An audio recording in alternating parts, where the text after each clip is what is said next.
Picture this, it's a random Tuesday afternoon. You grab the mail, and sitting on top is an envelope from the IRS. Your stomach tightens. You open it carefully, and instead of bad news, a check slips out. Your tax refund, $3,000. You pause, that number feels big. Suddenly, you feel richer than you did 5 minutes ago. You message your friends, drinks are on me tonight. You start scrolling travel sites, eyeing a quick Miami getaway. Maybe you swing by the mall and finally buy that jacket you've been thinking about. In your mind, this money feels special.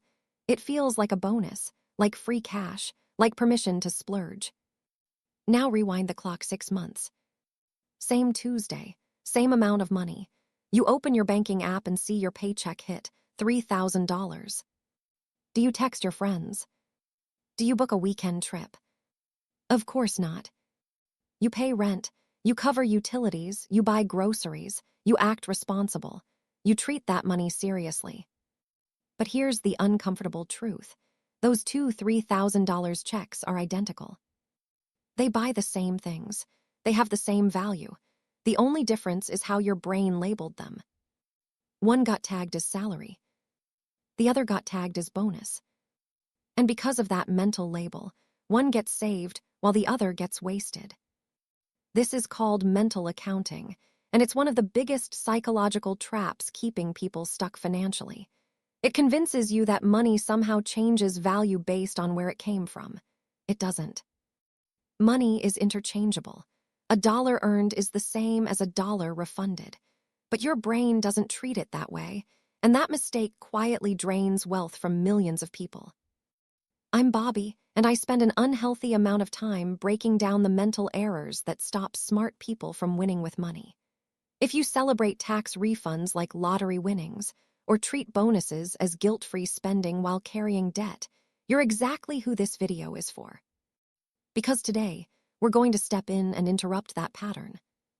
We'll talk about why money is interchangeable, how the house money effect tricks you into bad decisions, and why getting a big tax refund is actually a sign you're losing the money game, not winning it.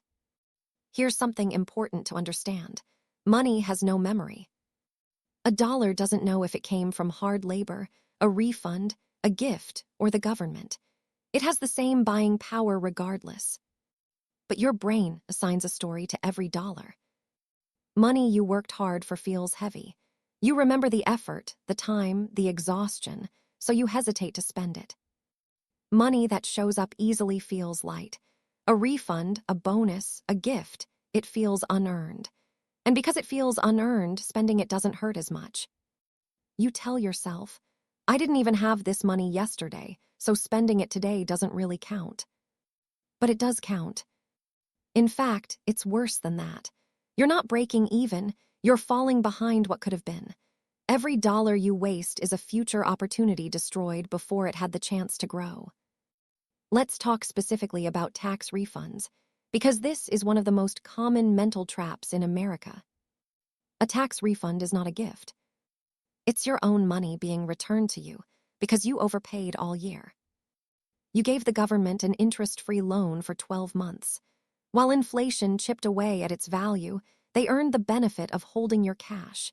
Then they handed it back with zero interest.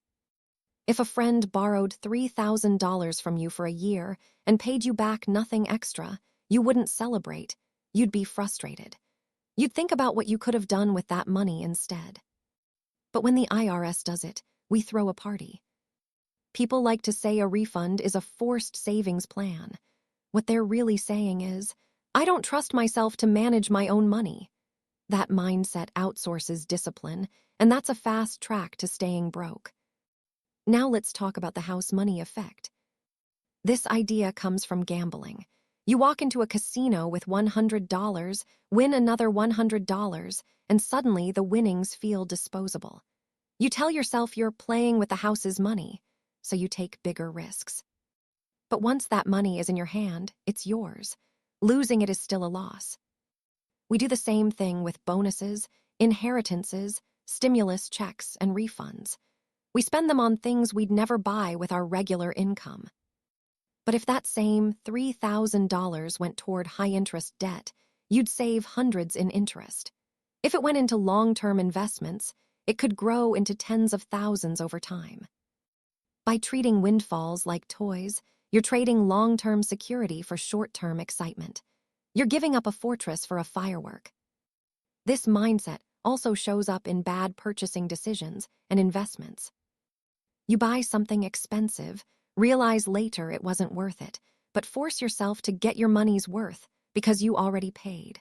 Or you hold onto a failing investment because selling would make the loss feel real. But the loss already happened. The market doesn't care about how you feel. Money doesn't sit in emotional buckets. It exists in reality. The only rational decision is what improves your situation from today forward. Banks understand mental accounting better than most people, which is why credit card rewards are so effective. Points feel like free money, but research shows people chasing rewards spend significantly more. You end up paying extra just to earn pennies back, separating the pleasure from the pain. That free travel is really just your own money recycled, with fees attached. Now, some people push back and say, "So what, I'm never allowed to enjoy money." That's not the point. Fun money is important, but it should be intentional, planned, budgeted.